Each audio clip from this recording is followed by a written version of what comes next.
Mainit na usapin, diretsahang tanungan. Madaming beses na rin ako na real talk sa daan. Alam mo, binoto namin si BBM dahil sa iyo eh. Kasalanan mo talaga lahat to eh. Walang iiwasan. Isang exclusive interview ng Banateros kay Vice President Sara Duterte. Di ba dapat alam mo na yung gagawin mo? Kasi nagsabi ka sa mga tao eh, piliin ninyo ako para maging Pangulo. Matapos ang deklarasyong tatakbo siya sa pagkapangulo. Ako si Sara Duterte, tatakbo bilang Pangulo ng Pilipinas. Ano ang kanyang plano? Ano ang kanyang mensahe sa taong bayan? Pero ito lang ang sasabihin ko. Hindi pwede na walang managot. Mga isyong kinakaharap ng bansa, sasagutin mismo ng pangalawang Pangulo. Gusto kong ayusin ang mga pagkakamali na ginawa sa bayan natin. Abangan ngayong gabi, Pebrero 21, alas 6 ng gabi, kasama sina Banat Bay at Boss Dada. Yung ginagawa namin sa Office of the Vice President, hindi pa tapos. Kasi hanggang 2028, hanggang 2028 ba ako? Mai-impeach ako. Kasi para lagi kang updated. Ako nga pala si Bidaya ng mga oposisyon sa kasalukuyan ko. At sabi nga, galit na galit ang mga dapungan ng Pangulong Duterte. Kung hindi ka pa nakakapag-subscribe, i-subscribe mo na yan! Magandang gabi, Pilipinas! Welcome sa bagong tambayan ng tunay na opinyon ng taong bayan. Vox Populi, dito ang boses mo ang bida. Sa bawat episode, sisilip tayo sa pulso ng publiko tungkol sa may init na usaping pambansa mula politika, pamamahala, hanggang mga isyong direktang nakakaapekto sa buhay ng bawat Pilipino. Layunin ng Vox Populi na maging tulay ng tunay na boses ng bayan. Isang lugar kung saan ang bawat Pilipino ay may espasyo para magsalita, magtanong at makialam. Ngayong gabi, kami ang inyong host. Ako si Banat Bay. Ako naman po si Boss D, kaya tara na makisali, makiisa at makibahagi sa talakayang nagbibigay liwanag sa ating mga pananaw. Ipakita ang inyong opinyon, magtanong at maging bahagi ng pambansang diskurso. Ito ang Vox Populi, ang boses ng bayan. Napakasaya nitong pagkakataon na ito, Boss Dada, dahil ngayong araw na ito, exclusive po mula sa kanyang speech, makakausap po natin. Dito lang po yan sa Vox Populi. Boss Dada. At syempre, katulad ng sinasabi mo, napakapalad ng Banateros dahil napagkatiwalaan tayo para sa napakatinding opportunity na ito. At makakasama natin, syempre, Banat Bay, ang nag-iisa na Vice Presidente ng Pilipinas, si VP Sara Duterte. Magandang araw, ma'am. magandang gabi. Boss D at Banat Bay, maraming salamat sa pagkakataon na ito na ibinigay ninyo sa akin na maipaliwanag yung aking speech na ibinigay nung Miyerkules at nagpapasalamat ako sa Vox Populi at sa SMNI News Channel dahil pinagbigyan ninyo ako. Actually, VP, nawindang talaga ang mundo ng politika, pati ng social media. Kasi kami po nakatutok sa social media. Alam niyo naman po na ang aming mundo ay social media. Talaga namang trending na trending yon. And nung nagsisimula nga po yung inyong speech, parang iniisip ng tao, magre-resign yata kayo. Kasi yung setup, wala yung OVP seal. Tapos nakaitim na itim kayo, parang nagluluksa kayo nung inyong nilahad yung inyong or nilabas yung inyong speech. Ano po bang reason bakit ganon? Bakit parang hindi siya official na may seal ng OVP? Kasi yung declaration ko na tatakbo akong Pangulo ng Pilipinas, wala naman kasing kinalaman yun sa Office of the Vice President. So, meron pa rin akong trabaho hanggang ngayon bilang pangalawang Pangulo, pero meron akong dinagdag na gagawin ko. At yun yung pagpipresenta sa aking sarili para sa taong bayan na tumakbong Pangulo. Kaya pinatanggal ko yung seal at yung flag ng Office of the Vice President. Yung itim naman ay kulay ng protesta laban sa administrasyon ni BBM, ni Marcos. So yun yung kulay na napili namin noong 2025, noong tumakbo yung mga senators ng PDP laban. Napili ni Senator Amy Marcos din, itim, dahil yun yung nararamdaman ko nagluluksa dahil bakit umabot na sa ganito yung bayan natin, and nagluluksa dahil napakadilim noong nakikita kong kinabukasan natin sa administrasyon ni BBM. Nabanggit nyo dun sa speech nyo, it took you 47 years to understand my life was never meant to be mine. Anong turning point ninyo at nasabi ninyo na inabot pa kayo ng 47 years? Yung turning point ko na tinanggap ko na yung kagustuhan ng mga tao na tumakbo akong Pangulo, yun yung napansin ko, narinig ko sa mga nakakausap ko na mga hindi ko kilala. Halimbawa, pumupunta ako ng, sabihin na natin, sa Masbate o sa Samar o eto lang, bago lang, galing ako sa Zamboanga City. Merong mga tao na hindi naman nila ako kilala. Alam nila si Sara Duterte ako, pero hindi nila ako kilala bilang isang kaibigan o isang tao. Tapos nagsasabi sila, lumaban ka, lumaban ka. Nagsasabi sila ng ganon. At napapansin ko na simula noong 2022, bago mag-eleksyon, bago mag-file ng candidacy, ganun na rin yung sinasabi ng mga tao tumakbo kang Pangulo. Pero syempre ako, hindi ako nakikinig doon kasi paniwala ko noong panahon na yon, dapat ako tumakbong alkalde ng Davao. Tapos nung nirecruit ako para tumakbong vice president, naisip ko, okay, sige, gagawin ko to para sa mga pagtutuloy ng proyekto ni dating Pangulong Duterte at syempre na rin para sa kagustuhan, ibigay yung kagustuhan ng mga tao. Hindi ko man naibigay na tumakbo akong presidente, pero nabigay ko sa kanila na tumakbo akong vice president. At ito nga ma'am, nabanggit nyo rin yung Proverbs 19:21, di ba po? Gaano kahalaga ang faith sa inyo para tumakbo ngayong 2028? Mahalaga siya sa akin kasi maraming pangyayari sa buhay natin na hindi siya napapaliwanag ng kahit ano. Bigyan ko lang kayo ng example ng buhay ko, no. Sabi ko sa sarili ko nung batang-bata pa ako, gusto ko maging doktor. Naging abogado ako.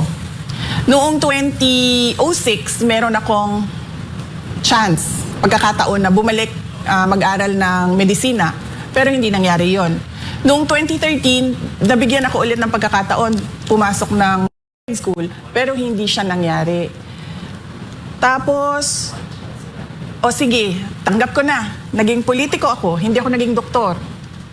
Gusto ko maging 3 consecutive terms na mayor. Para sa akin, napakalaking achievement nun, napakalaking accomplishment nun bilang isang politician. Sunod-sunod, 9 years kang iboboto ng mga tao pabalik sa isang opisina.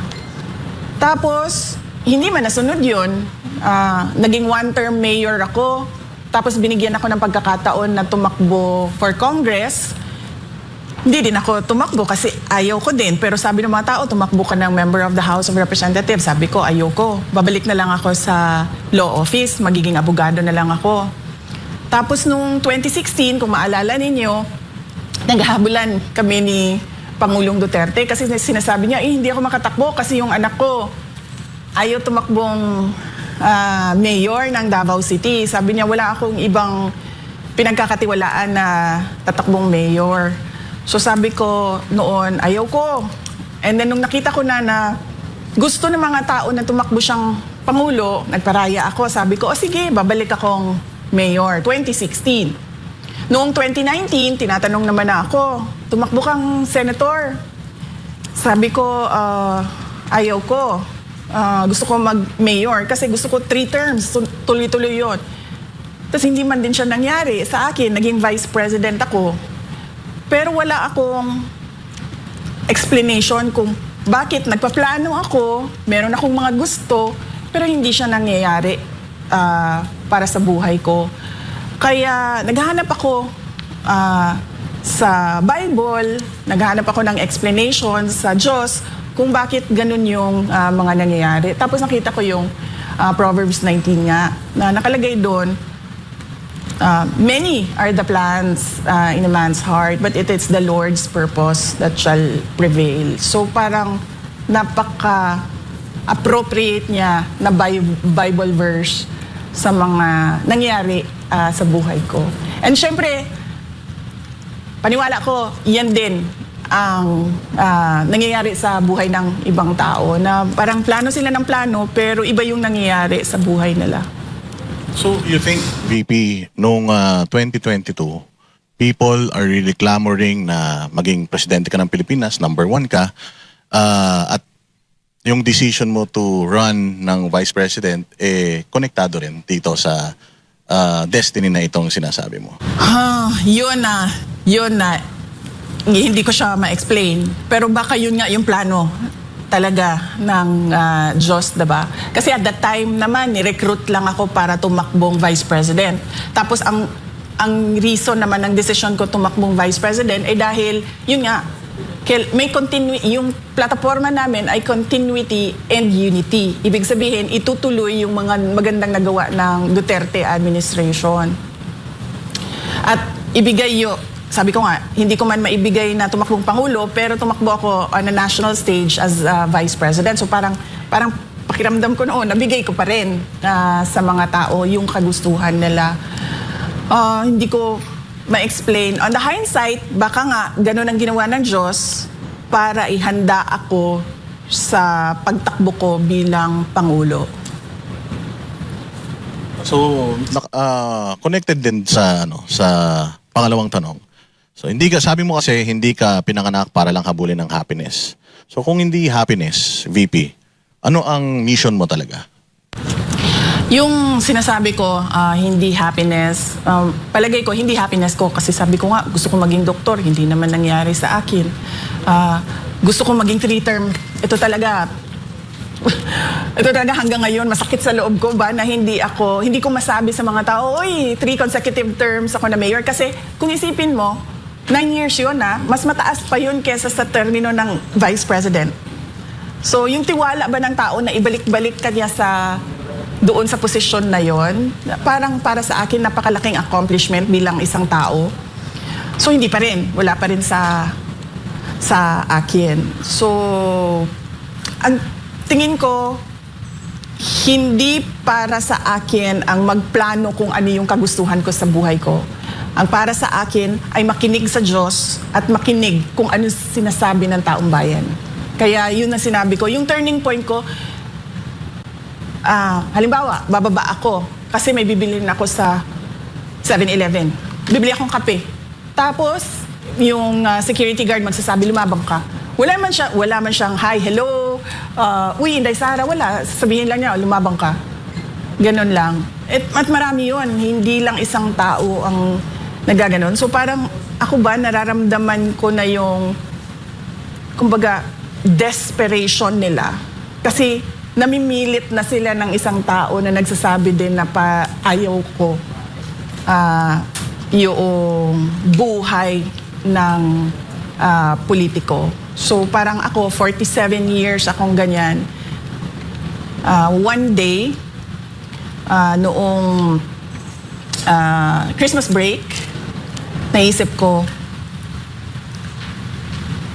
bigay ko sa mga tao yung gusto nila para sila maging masaya. So yung mission ko ay hindi yung kasiyahan ko, kundi kasiyahan ng mas nakararami. Actually, ma'am, ikiwento ko lang sa inyo, itong mga nakaraang panahon. Na-frustrate po talagang tao kasi kita natin, tumataas ang bilihin. Alam na natin, most corrupt yung 2025 budget. Tapos inulit pa ngayon 2026. Lahat ng tao, tapos nagrarally, pero wala naman nangyayari. Talagang frustrated na. May point na nga sa kanila na ayaw na nila makialam sa politika dahil grabe. Kaya nung nag-announce po kayo, tuwan-tuwa talagang mga tao, nabuhayan, parang salamat, may aayos na sa Pilipinas. Meron po ba sa part sa buhay ninyo, since pagtungtong ninyo, hindi tinuloy yung supposedly continuity, tapos inaraw-araw pa kayong banatan, meron po bang part sa buhay nyo na parang, ayoko na, suko na ako? Wala. Dito sa pagiging vice president, walang nangyari na ganun sa akin. Kasi ang pinanghahawakan ko, yung bumoto sa akin yung 32 million na mga Pilipino na bumoto sa akin, na kapag sumuko ako, parang sila yung sumuko, parang napahiya sila. So, hindi ko gagawin yon. Kaya ako, noong binabanatan na ako, hanggang ngayon binabanatan pa rin ako, hindi talaga ako susuko. Kaya nga, di ba, yung iba, sabi nila na magre-resign na ito, or i-impeach ka. Parang sa akin, hindi ako magre-resign. Kung meron kayong impeachment, edi i-impeach ninyo ako. Pero hindi talaga ako aalis kung saan ako nilagay ng mga tao. Kasi tiwala nila yung binigay nila sa akin. So, in consideration, yung issue ng pamilya, hindi ba kayo nababahala doon na sa deklarasyon nyo na ito, pwedeng mawalan kayo ng time with your family?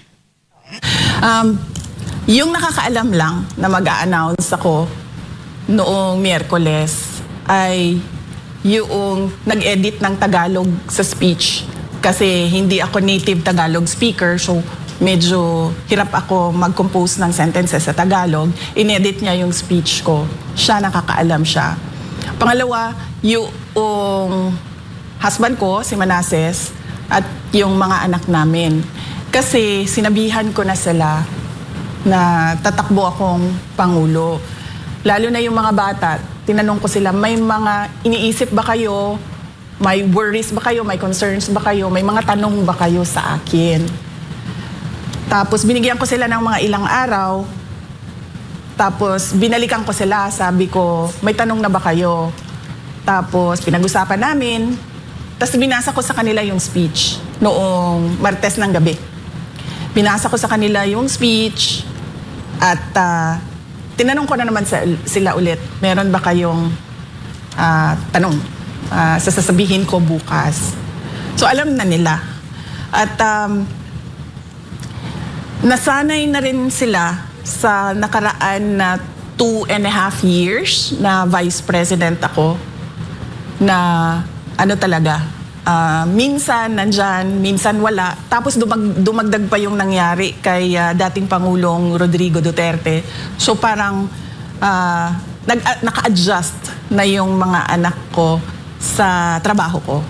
At paniwala ko, hindi na rin, kasi mas mature na sila ngayon, tumanda na yung mga bata simula noong 2022.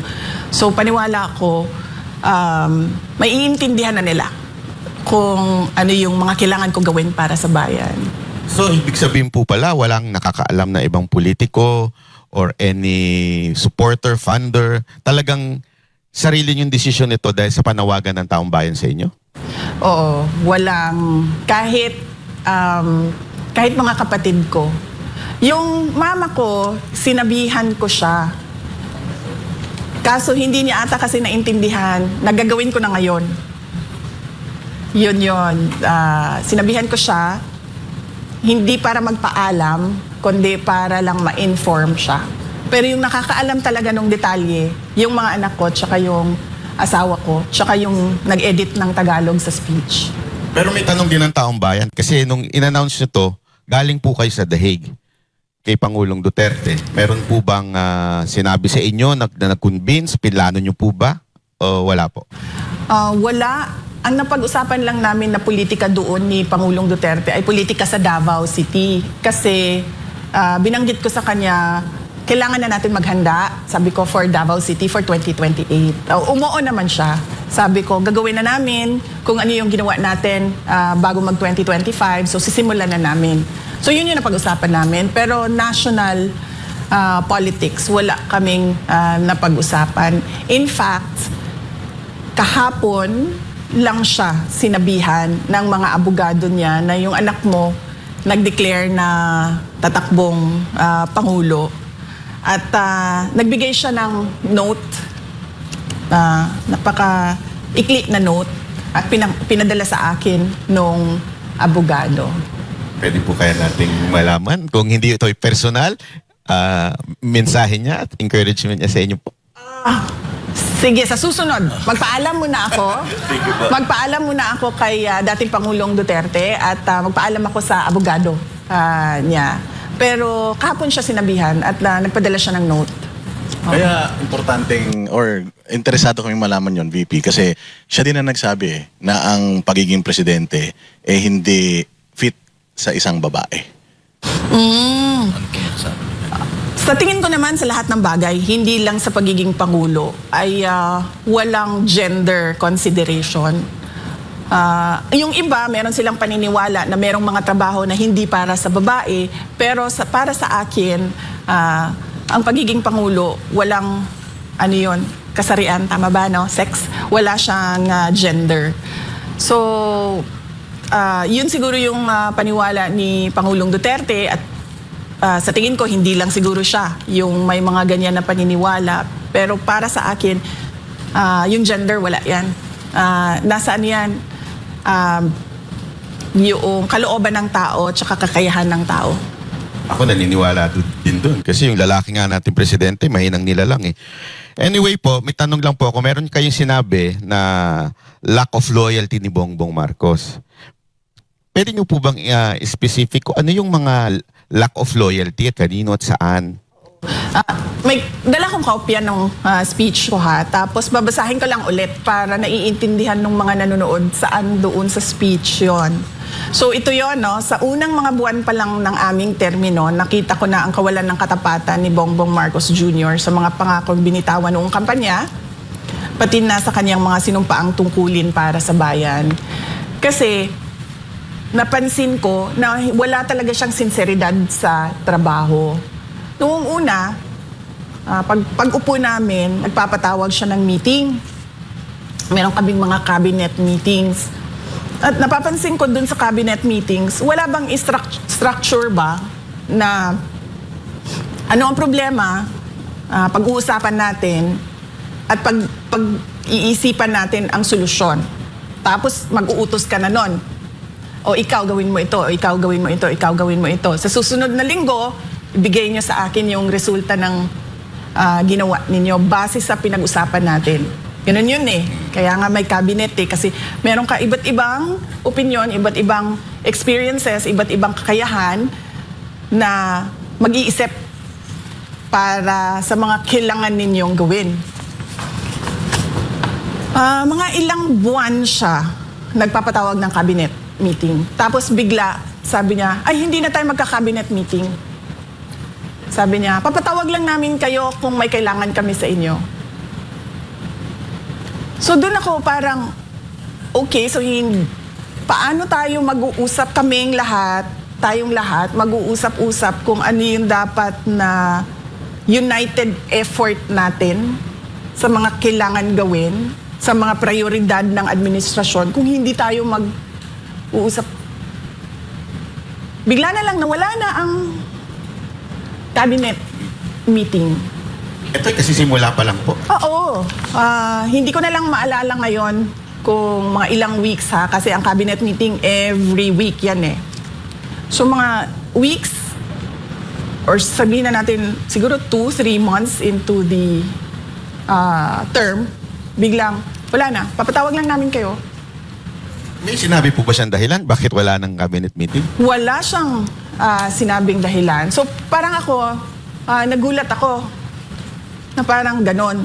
Tapos, syempre, sa akin, sa Department of Education, hindi po ba dapat yung Pangulo may vision siya? Ano dapat ang mangyari sa basic education mula 2022 hanggang pagkatapos ng termino 2028. At syempre sasabihin mo, kailangan na pagkatapos ng 2028 ay yung susunod, meron siyang susundan na plano para hindi napuputol yung mga gagawin. Wala eh. Sinasabi ko sa inyo, lahat ng ginawa sa Department of Education, kami lang yun. Kami ng mga USEC, ASEC, Regional Director, Superintendents, mga teachers, kami lang ang nag-usap, nagplano, at nagbigay ng direksyon para sa Department of Education. Malamang, duda ko, kaya nakikita nyo na parang kalat yung governance ngayon kasi ganun din yung ibang departments. Buti sana kung magaling lahat ng secretaries. Alam niya kaagad na, okay, sige, kailangan natin ng vision, kailangan natin ng plano, kailangan natin ng implementation. Paano pag hindi? 'Di ba? Tapos walang utos. Walang nag-uutos sa'yo na presidente at walang nagbabantay sa iyo na presidente. So yun yung na-disappoint ako ba na kasi akala ko mabilis, tuloy-tuloy yung trabaho tapos sasabihin mo sa mga tao, ito nagawa na natin, ito gagawin natin sunod. Mga ganon. Walang ganon na nangyari. Nagmi-meeting kami, example, nagmi-meeting kami for DOTR, infrastructure sa mga iba't ibang big ticket projects ng DOTR. Napakahalaga nun. Kasi yung public transport natin, di ba?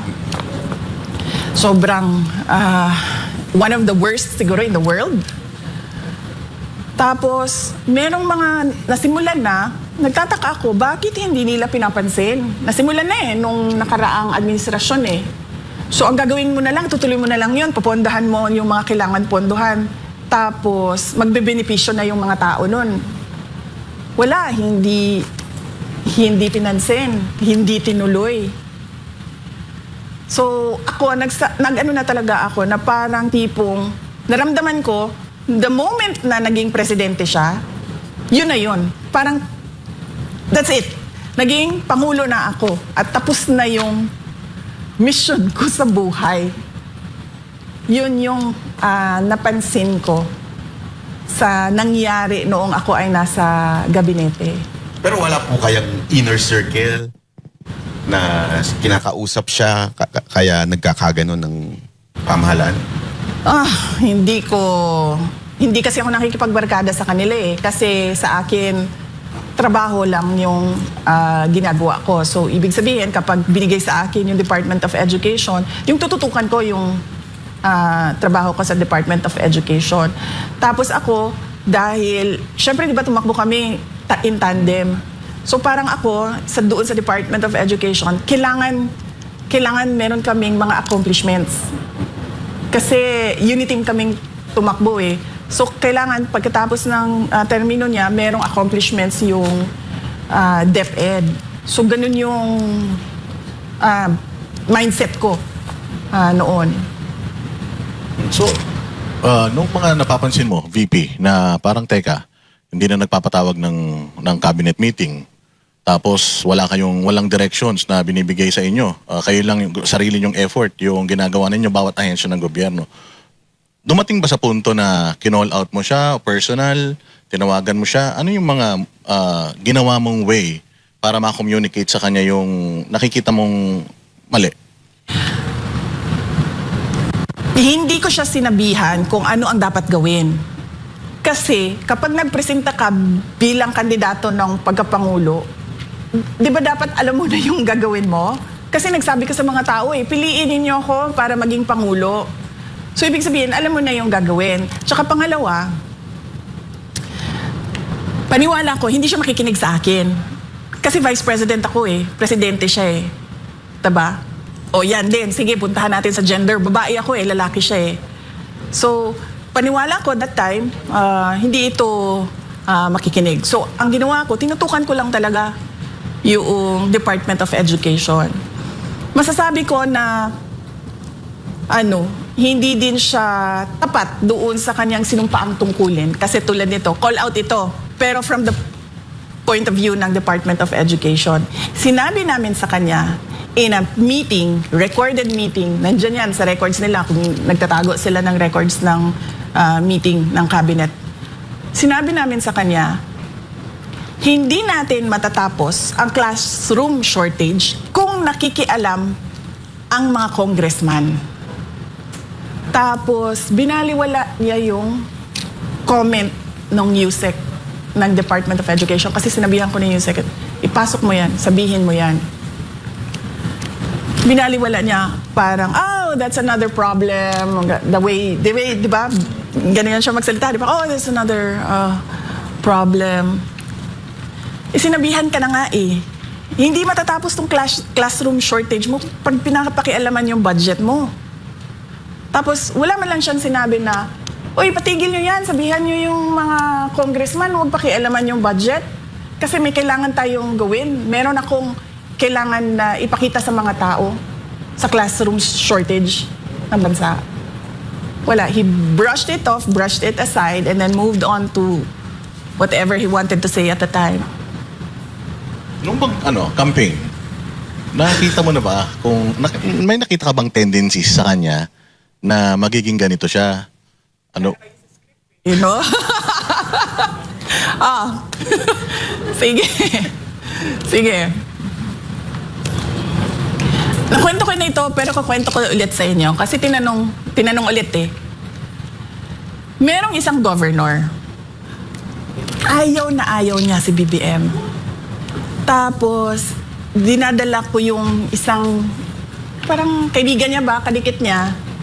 Sabi ko doon sa kaibigan niya, tulungan mo naman ako, ikumbinsihin itong governor na ito na mag-uniteam na.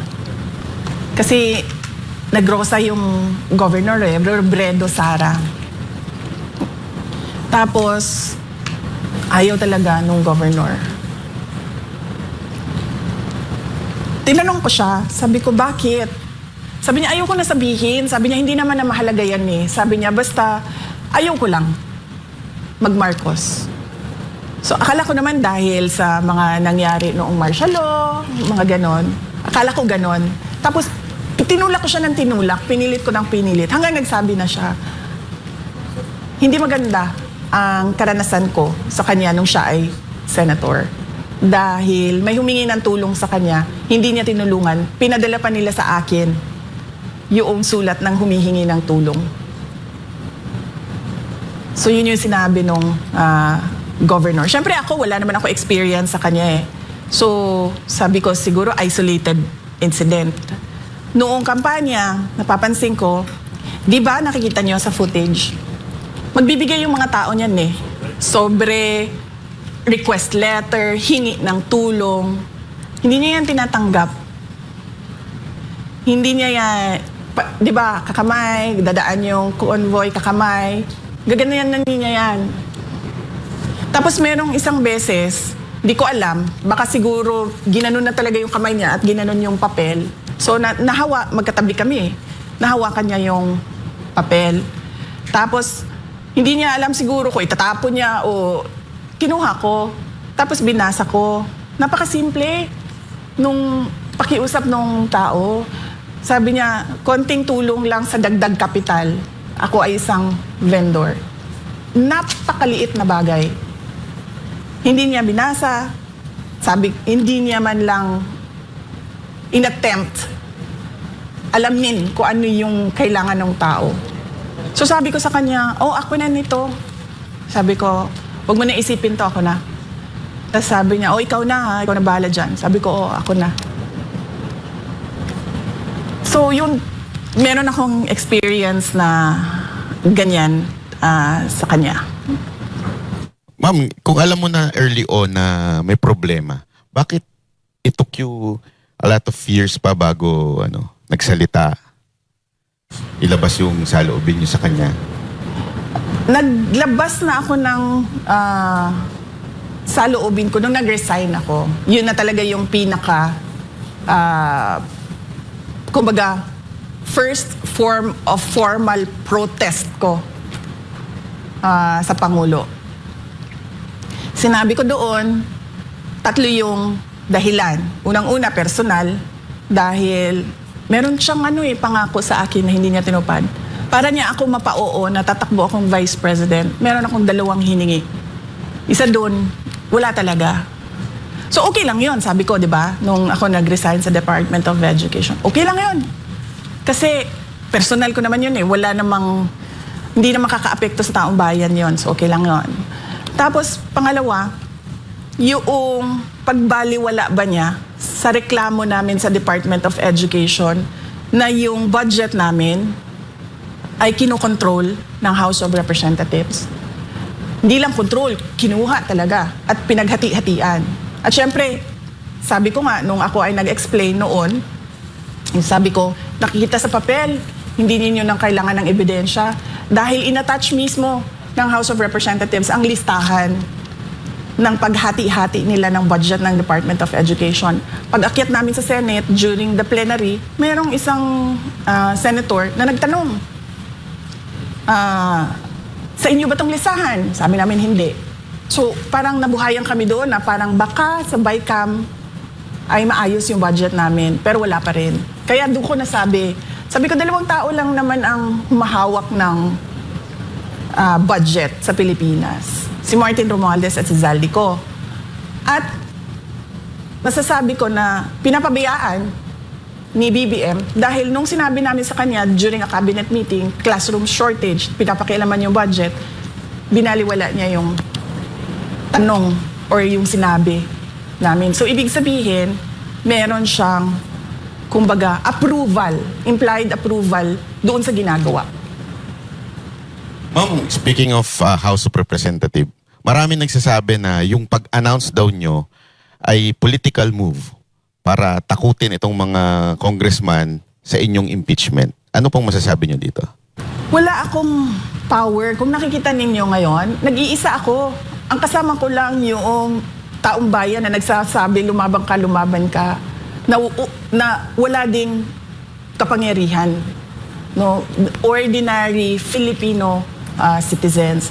So paano ako mananakot ng mga members ng House of Representatives na kumbaga naka-angkla, nakasabit sa kapangyarihan ni BBM, sa kapangyarihan ng administrasyon. So paano mo matatakot yung mga ganun? Sila yung in power. Ako yung nag-iisang nag-iisang tao na hindi kaparte ng barkadahan. Alam naman natin yung mga kasunod mo talagang kulelat. Kung hindi negative, kulelat talaga. Parang, syempre, no choice daw yung mga congressman na kumampi na sa inyo dahil lagot daw sila pagka kayo ay naging presidente. Yun ang sinasabi ng mga ilang political analysts at mga tao. Meron na daw kayong alibay na ginagamit lang yung impeachment sa politika dahil tatakbo nga kayo. Bago pa naman ako, okay, unahin ko sagutin yan ha.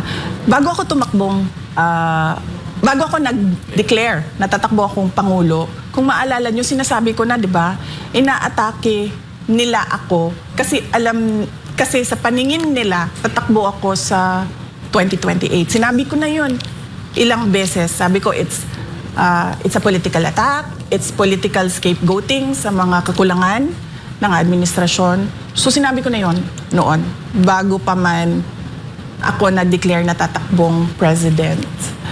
Yun namang frontrunner, hindi kasi ako naniniwala dyan sa numbers na yan. Kasi hindi natin alam kung sinong nagpagawa ng survey. Malay ba natin kung pinapalabas lang nila na frontrunner ako pero hindi naman pala totoo. Diba? So, hindi ako naniniwala sa numero na sinasabi nila. Pero naniniwala ako sa mga tao na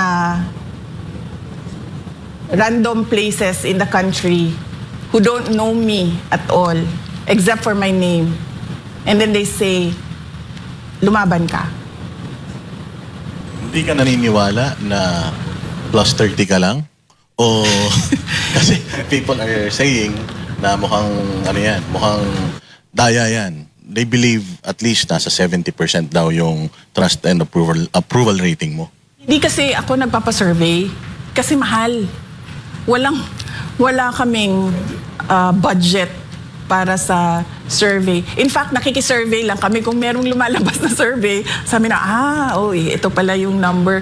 Pero sa totoo lang, hindi rin naman natin alam kung sino yung nagpa-survey . 'Di ba? Kung totoo ba talagang independent yon o merong gumastos para sa survey.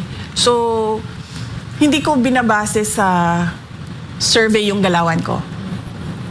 So hindi nyo talaga po tiniming itong pag-announce ninyo? Walang timing ito. Talagang nasa puso nyo lang. O, tsaka, VP, doktoran ko yon para isang sagutan na lang. Kasi, bakit ganito kaaga? Ikaw daw, in history, ng mga nag-declare, yung pinakamaaga, bakit Ash Wednesday daw? I mean, nag-speculate talaga yung mga tao. Actually, hindi ko nga naisip na Ash Wednesday pala yun. Nalaman ko na lang na Ash Wednesday kasi sinabihan ako pagdating ko sa office, may misa. Sabi ko, bakit may misa? In fact, kung nakikita nyo, pinalitan pa yung setup, diba? Kasi akala nila press conference yun. Naka-table yun eh. Walang podium yun sa una. Tapos nandun pa yung mga heraldic symbols. Tapos pinapalitan ko. Tapos sinabihan ako may misa. Sabi ko, bakit may misa tayo? Ash Wednesday. So, tapos nalaman ko lang after na Ramadan na pala. Kasi yung mga kaibigan ko na mga Muslim, nag-greet na ng Ramadan Mubarak. So, walang ano yon. Pero, binigay ko naman yung rason. Kung maalala ninyo, nandun yun sa speech. Kasi inisip ko na talaga yun eh. Ako magtatanong ito sila kung bakit February 2026 ako nagsabi. Tapos, sinabi ko na yon, binigyan ko ng rason para hindi na sila magtanong. Pero nagtanong pa rin pala sila. Sabi ko, madalas, iniiwasan ng mga politiko ang maagang paghayag ng kanilang mga plano upang hindi sila maging target ng pag-atake. Ngunit, matagal nang sinira ng administrasyong ito ang pangalan ko. Kung maalala ninyo, nagsimula yung attacks nila October 2023. Matagal na akong inaatake gamit ang buong makinarya ng kapangyarihan mula sa mga scripted na investigasyon na ibinalot sa katagang in aid of legislation, sa pagkidnap ng aking ama, hanggang sa mga samot-saring paratang na pilit nilang inuulit-ulit hanggang magmukhang totoo. So ito yung reason. Diba yung mga politiko, hindi sila nagde-declare dahil takot sila, habulin sila ng kalaban nila eh. Diba? Mabinay, sabi nga nila. Oo. Silang mabinay. Oo.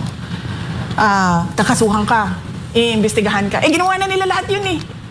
'Di ba? So ano pa bang i-delay ko sa sasabihin ko na tatakbo akong Pangulo ng Pilipinas? Sinabi ko sa lahat, gagawin ko yon December of 2026. Inagahan ko lang ng ilang buwan. So wala namang kakaiba doon. Nabanggit nyo din po sa inyong speech na humingi kayo ng tawad dahil po sa nailuklok si BBM dahil sa inyo. Dahil po anong specific na sa tingin ninyo talagang hinihingi ninyo aside from sa binanggit ninyo na tawad sa Pilipino? Bakit? Sa tingin nyo po ba talagang kayo ang dahilan ng pagkapanalo ni BBM? Kasi ang pagiging Pangulo, destiny yan eh. Diba? So hindi ko naman masabi na ako yung dahilan ng kanyang pagiging Pangulo. Pero nag-contribute ako sa paghingi ng tulong sa mga tao na iboto si BBM. Kaya madaming beses na rin, tulad ng sinasabi ng mga tao na lumaban ka, madaming beses na rin ako na real talk sa daan na masasalubong ko yung tao, makakasalubong ko yung tao, or kumakain ako, tapos merong kumakain dyan sa ibang lamesa, tapos magpapapicture sasabihin, alam mo, binoto namin si BBM dahil sa iyo eh. Kasalanan mo talaga lahat to eh. Hindi ko na mabilang ilang beses, lalo na sa mga tiga Mindanao. Doon kasi sa unfiltered ang mga tiga Mindanao sa akin. Sobra silang komportable sa akin kasi galing ako doon eh. Laki ako doon eh. Pumunta lang naman ako dito sa Manila para mag-aral, magtrabaho. Pero doon talaga ako lumaki, doon ako nakatira. So, sobrang unfiltered yung mga tao doon. Ikaw ang hinungdan, Inday Sara, sa mga kagubot karon sa ato ang nasod. Kay imuhaming, di kumbinsi nga iboto si BBM. So, Ano po nararamdaman nyo pag kasi nagsabihan kayo? nahihiya ako. Nahihiya ako. Nanliliit ako. Hindi ko alam kung paano ako mag-sorry. Sabi ko nga, gusto kong lumuhod, pero wala sa kultura ng Pilipino ang Yung lumuhod ka ba? Lumuluhod lang kasi tayo sa Diyos eh. Diba? Wala sa kultura natin yung parang you grovel at the feet of another person. So gusto ko gawin yon sa lahat. Hindi ko rin siya magawa. Dahil ang dami nun. Ilan yung bumoto sa kanya? 31 million. Sabihin na lang natin, dun, kahit 10 million dun, bumoto dahil sinabi ni Inday Sara na iboto ninyo ito. Hindi ko magawa yun. So yung form of remorse ko, apology ko, is ibigay yung gusto ng mga tao na tumakbo akong pagka-presidente. So, i-confirm ko lang VP. Kasi ang pagkakaintindi ng mga tao, lalong-lalo na nung mga galit sa'yo sa mga sinabi mo is, ikaw ang reason ba't nanalo si BBM.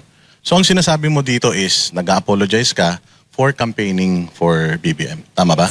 Nag-apologize ako kasi inendorso ko siya. Humingi ako ng tulong sa mga tao para siya botohan. Hindi ko sinasabi ako yung rason. Sabi ko nga, destiny ang pagkapangulo eh. Pero nag-contribute ako sa pagbigay ng boto sa kanya. Sigurado ako doon. Kasi ako yung mga kaibigan ko sa Davao. Every time na umuwi ako, sinabi mo kasi na iboto eh. Nagtandem kasi kayo eh. Lalo na yung mga kaibigan ko sa Davao na wala pa ako sa politika. Bago pa man maging pangulo ang tatay ko, kaibigan ko na sila. So yun talaga yung, kung meron pang mas real sa real talk, yun talaga yung, para ka nang ginulpi sa katotohanan na sinasabi nila. Isa po ba itong dahilan kung bakit kayo tatakbo? Gusto nyong ituwid yung pagkakamali na yun na ikinampanyan si Marcos? Yes. Gusto kong ayusin ang mga pagkakamali na ginawa sa bayan natin. VP, natatawa lang ako. Kasi gusto ko lang itanong kasi nung hindi ka tumakbo nung 2022 bilang presidente. So kung meron kang time machine at babalik ka, tatakbo ka bang presidente o magme-mayor ka na lang dahil sa mga nangyayari ngayon? Kung meron akong time machine, pabalik ako, tatakbo akong mayor. Susundin ko yung gusto ko na 3-term mayor ng isang syudad. At anong reason? Yung dahil lang dyan sa iyong pangarap na matapos mo yung 3-term? Or dahil sa mga nangyayari ngayon? Dahil kung hindi ako tumakbo, yung mga hiningan ko ng tulong, hindi boboto yun kay BBM. So baka pa natalo siya. So hindi ganito yung inabot ng ating bayan. Baka nga talaga natalo siya. Kasi nung pag-recruit sa akin, at hindi ko naman ito first time na sinabi ha. Sinabi ko na ito eh. Nirecruit ako ni Senator Amy Marcos, tumakbong Vice President. Tinanong ko siya, bakit ako? Sabi niya, kailangan namin ng Mindanao kasi kung wala ang Mindanao, matatalo kami ni Lenny. Sabi ko, Mindanao lang pala ipinag-uusapan natin dito eh. Ang dami namin tiga Mindanao. Nandyan si Bato, nandyan si Bongo, nandyan si Manny Pacquiao at the time. Sabi ko, ang dami. Sabi niya, hindi, ikaw yung kailangan namin. So, alam nila na hiningi nila yung tulong, kumbaga, para madagdagan yung boto. So, VP, in terms of yung problema na meron tayo ngayon dito sa Pilipinas, do you think kaya mong ayusin yung lala ng problema na ginawa ng administration na to sa Pilipinas? Kaya ba natin makarecover talaga? In 6 years, hindi eh. To turn around a country, you need at least 30 years. So, dapat merong long-term na continuity. Yan. Long-term na plano, long-term na continuity na paniniguraduhin mo na yung susunod, hindi niya pababayaan, babaliktarin, o ibabasura yung nagawa nung nauna. Kasi yun yung sikreto ng pag-unlad eh. Kasi kulang ang 6 years para ayusin ang isang bansa. Minimum of 30 years. Siguro kung parang walang tulugan, wala ng 25 years. Wala nang pahinga, 25 years kakayanin. We'll shave off 5 years. Pero kasi ang termino ng isang pangulo, let us be realistic, 6 years lang yon. So dapat ang papaniguraduhin mo dyan ay yung magagawa mo for 6 years at yung iiwan mo na plano para sa mga susunod. Maganda siguro kung naging tuloy-tuloy si Marcos noon. Konti na lang ang bubunuin nyo. Pero dahil nga... Tinuloy niya yung Oo, mga... tinuloy niya yung kay Pangulong Duterte. 6 years yun, 6 years kay BBM. Konti na lang sana yung mga iba pang taon. Kaya lang lalong gumulo nung panahon ni Marcos. So mas lalo po bang lumalim ito, naging problema natin dito kay Marcos? Oo, makikita nyo naman sa numbers eh.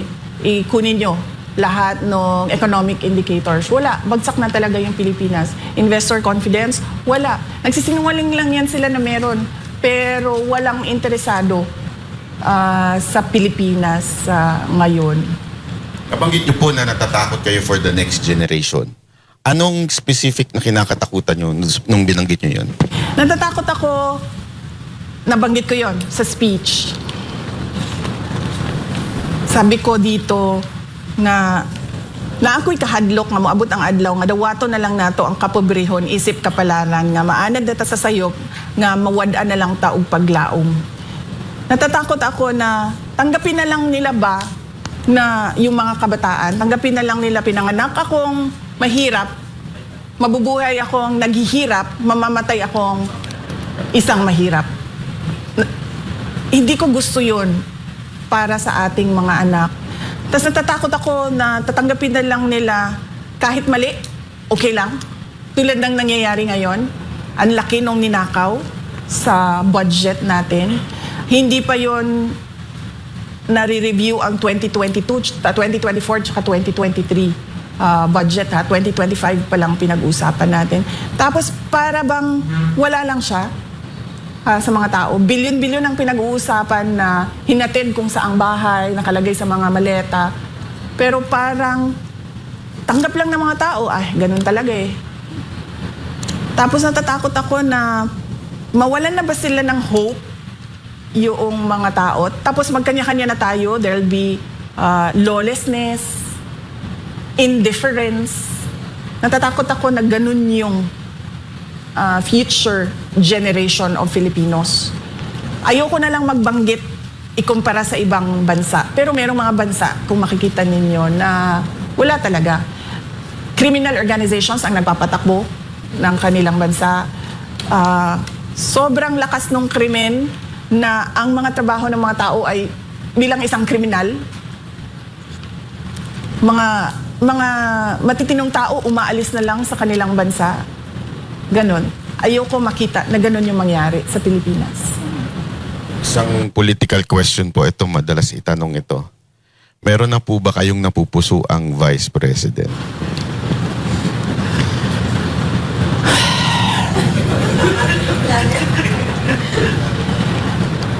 Kasi wala naman yan sa listahan ng mga tanong yun.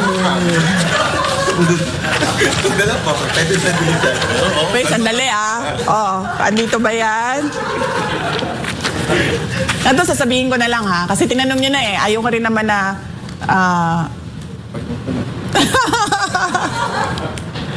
May nirecruit ako. Hanggang dyan lang ha. Hanggang dyan lang ang sasabihin ko. Nirecruit ko siya last year pa. Kaso, huwag na muna natin yan pag-usapan. Protektahan natin yung tao hanggang sa makapag-desisyon siya kung anong gagawin niya sa karera niya. Maganda yun. Sasabihin na lang sa atin ni VP off-cam. Oh. Pero yung sinabi mong walang second passport, walang matatakbuhan. Ano, paki-explain pa further yun. Pansinin nyo sa mga mayayaman, di ba sila napakadali sa kanila na bumili ng bahay sa iba't ibang bansa. Kahit yung mga congressman, madami dyan may bahay sa ibang lugar. Tapos, yung mga kamag-anak nila o yung mga immediate families nila may second nationality, dual citizens. Diba?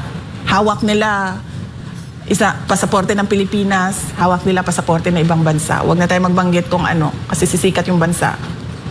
Diba? Tapos, napakadali ba sa kanila na pag magkagulo na tayo dito, pupunta lang sila doon? Sa ibang bansa, doon sa bahay nila, kasi may residency yung anak, yung asawa, yung kapatid, yung pamangkin. Meron akong townhouse dito sa bansa na ito. May villa ako doon sa bansa na doon.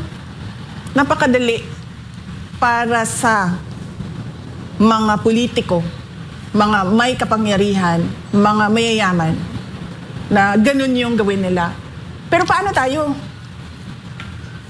Paano tayo na wala tayong ibang option, wala tayong ibang choice, kundi manirahan dito sa Pilipinas? Wala tayong dual citizenship. Wala tayong isang malakas na passport na gagamitin natin. Lalayas lang ako dito pag, nagkagulo na itong bansa na ito. Meron naman akong fallback doon. Paano yung mga ganyan? Ang dami nun. Ang dami natin. Ang dami natin na ganun yung buhay natin na parang nakaangkla tayo dito sa Pilipinas. At hindi tayo susuko dito sa Pilipinas kahit man magkagulo na. So paano tayo? Diba? Dapat bigyan natin ng pag-asa yung mga walang ibang option kundi ang manirahan sa Pilipinas. Maraming nagsasabi na yung mga Pilipino daw politically saturated na and sawang-sawa na silang makarinig ng pangako. So, ang tanong nila is, bakit kailangan pa kaming maniwala sa'yo? Pinipresenta ko yung sarili ko bilang isa sa mga kandidato ng pagkapangulo ng Pilipinas. Ang pinanghahawakan ko, yung mga nagawa ko sa Davao City. Noong ako ay mayor ng Davao City, sinabi ko sa sarili ko na dapat sa pag-alis ko dito sa posisyon ko bilang mayor, mas maganda yung Davao City kesa paano siya iniwan noong sinundan ko na mayor. Ganun yung mindset ko noon. Dapat pag-alis ko, mas gumanda yung Davao. Pag-alis ko, nagtapos namin yung problema sa insurgency. Na-declare kami na insurgency-free Davao City. And hindi nangyari yun ilang dekada sa Davao City. 1980s, 1990s, early 2000. Always kilala ang Davao City, Paquibato District namin na stronghold ng mga NPA. Pero nung ako ay bumaba bilang mayor, insurgency-free, binayaran ko yung utang. Hindi ko sinasabi na kaya kong bayaran yung utang na ginawa ni BBM. Pero meron akong pagpaplano kung paano balansehin yung utang tsaka yung income noong syudad.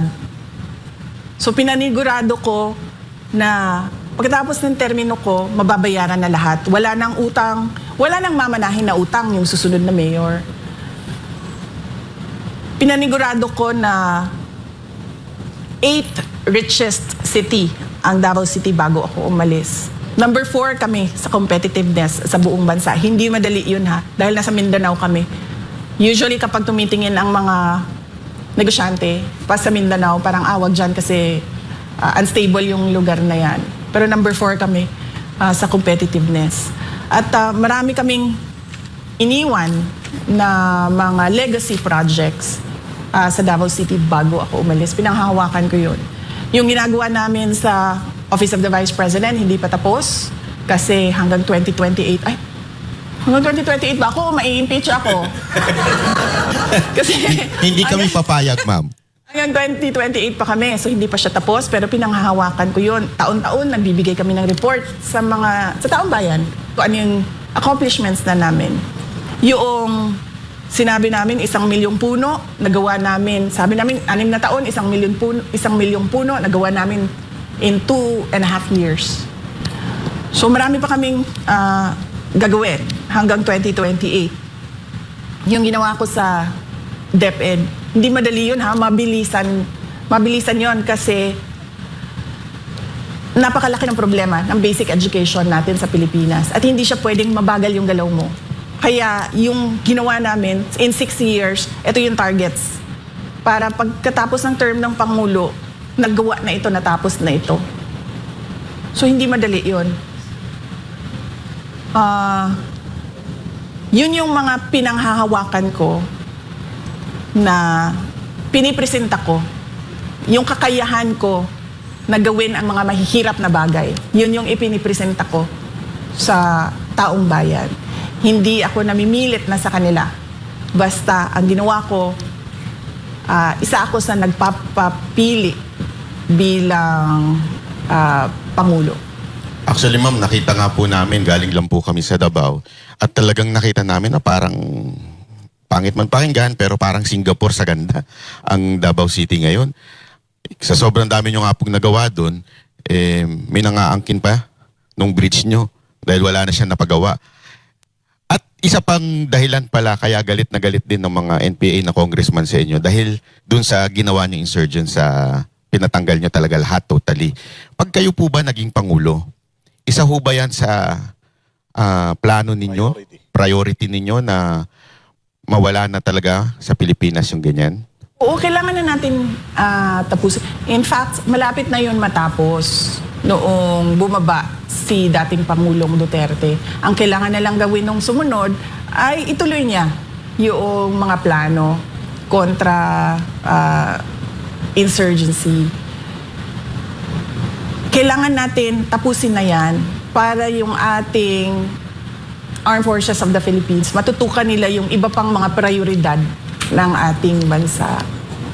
Pero ngayon, kung napansin nyo, ay, nagsisimula ng lumakas yung, ano man tawag yan, rebel groups sa iba't ibang lugar ng Pilipinas. So siguro naman, VP, alam mo naman yung kung sino yung mga posibleng makakaharap mo sa 2028. Yung mga nagawa mo sa Davao City, do you think yun yung edge mo para manalo sa 2028? Ang edge ko is yung kakayahan ko na gumawa ng mga mahirap na bagay. Yun yung core ko talaga. Core competency ko. Kasi, unang-una, hindi mo ako madaling matakot eh. Tatay ko nga, si President Duterte, pero hindi natatakot sa kanya eh. Hindi mo ako madaling mapasunod. Hindi mo ako madalas sa tulad yan, magsasama kayong lahat dyan, tapos ako mag-isa dito. Hindi mo ako matatakot sa ganun eh. So yun talaga yung kapasidad ko, yung competency ko. Kaya ko gumawa ng mga mahirap na bagay. Tatayuan ko yung mga mahirap na bagay. Yung pag-ikot mo sa Pilipinas, you think kaya na ang buong Pilipinas ay maging katulad ng Davao City na disiplinado, involved yung mga tao sa governance? Yung pagbabago ng values ng mga tao, hindi siya magagawa kaagad. Kasi may problema din tayong mga Pilipino sa pag-uugali natin eh. Somehow, through the years, nawala yung values formation sa pagkabata hanggang sa sila ay nagiging adult. So hindi magagawa yon ng isang taon lang. Kailangan natin simulan ulit, turuan ng mga bata ng magandang asal. Noong nakaraang taon, nagtanong-tanong na rin ako sa mga experts, kumbaga sa iba't ibang sektor, sa iba't ibang industriya. Tinatanong ko sila, sitwasyon natin ngayon, nakikita nyo naman, sitwasyon natin ng bayan ngayon. Sabi ko, kaya ba natin baliktarin? Sabi nila, kaya yan, basta lang matapang. yung mag-implement. At pangalawa, yung tightening of the belt ba, magtitipid talaga sa gastos. So yun yung naibigay na kumbaga quick assessment sa akin. So, kaya. Ngayon issue yung korupsyon. Alam naman natin yan, kaliwat kanan ng korupsyon. Ano ang magiging solusyon ninyo kung sakaling kayo maging Pangulo sa issue ng korupsyon? Unang-una, ano talaga yan eh, yung kamay na bakal sa mga nasa ilalim. Hindi mo palalampasin. Kumbaga, pag merong ginawa, alis kagad, palitan kagad. Hindi na yung pag-uusapan pa, itatago pa. Hindi ganun. Diretso, one shot lang. Ikaw may ginawa na pangungurakot, malis ka na dyan.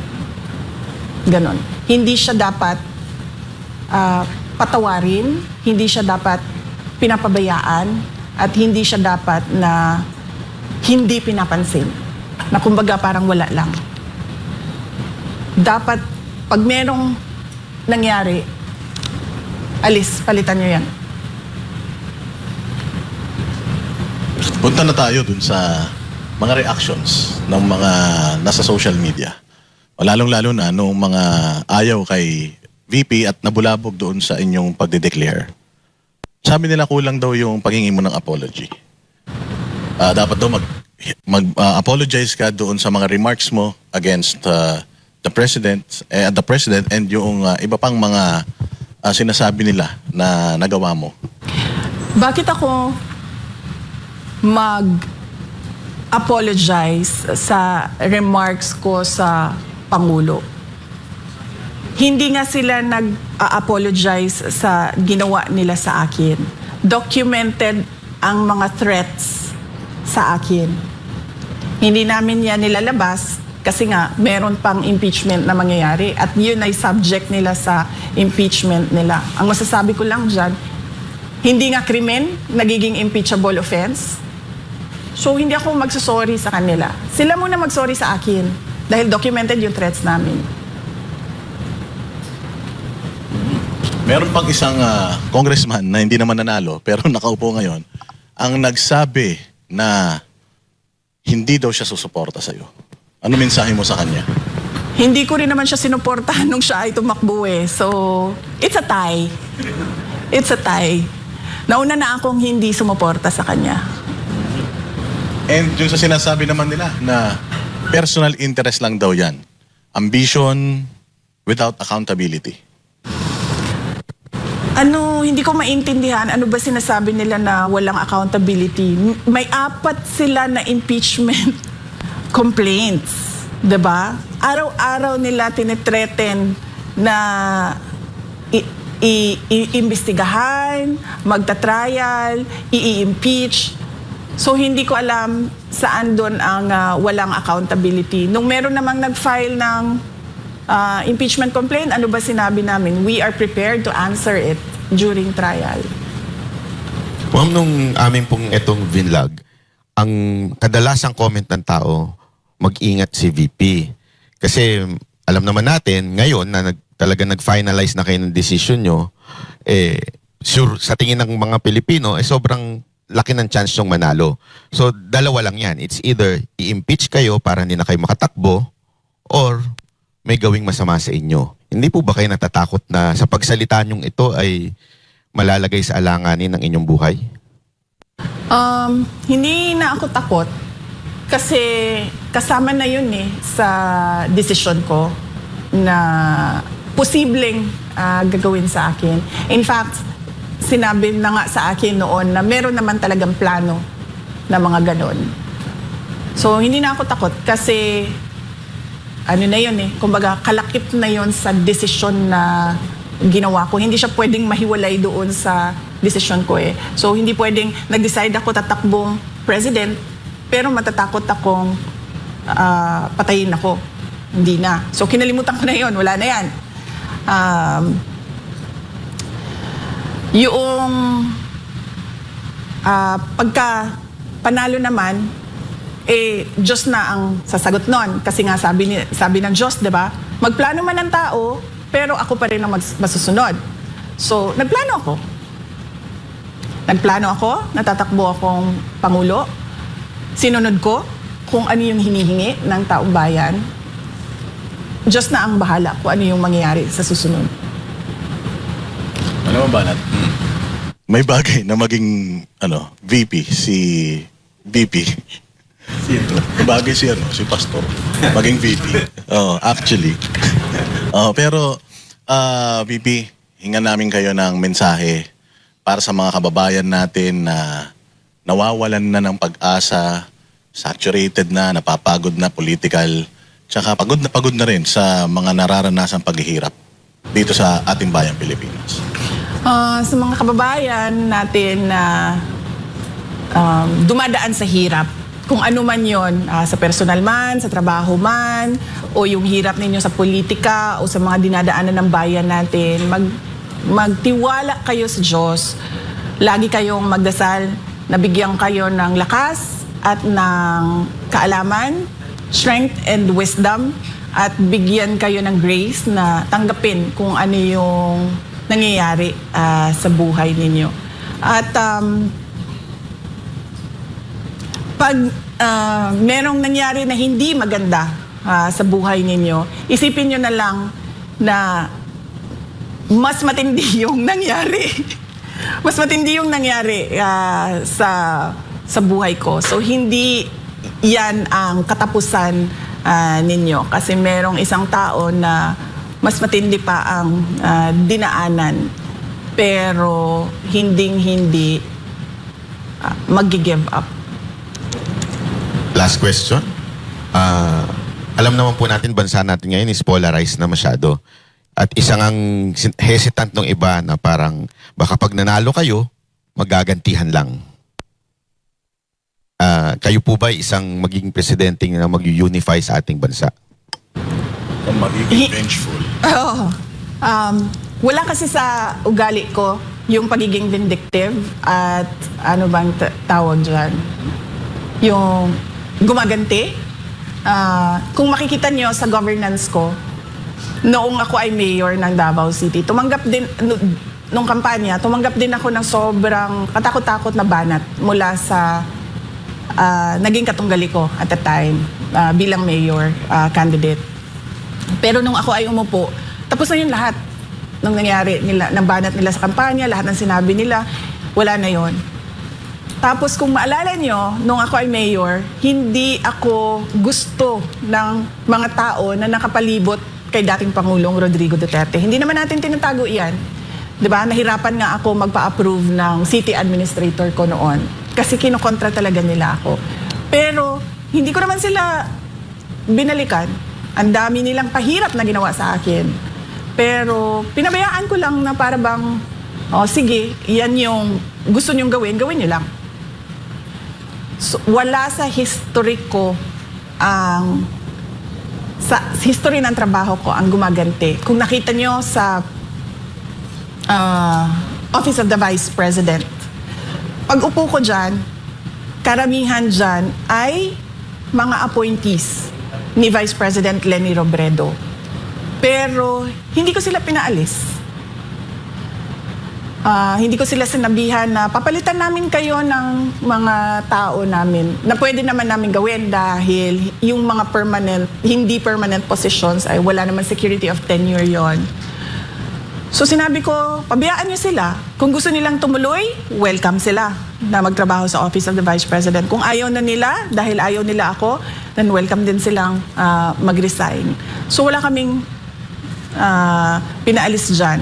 Noong ako ay umupo, wala akong, hindi ko siniraan si dating Vice President Leni Robredo sa mga ginawa niya bilang Vice President.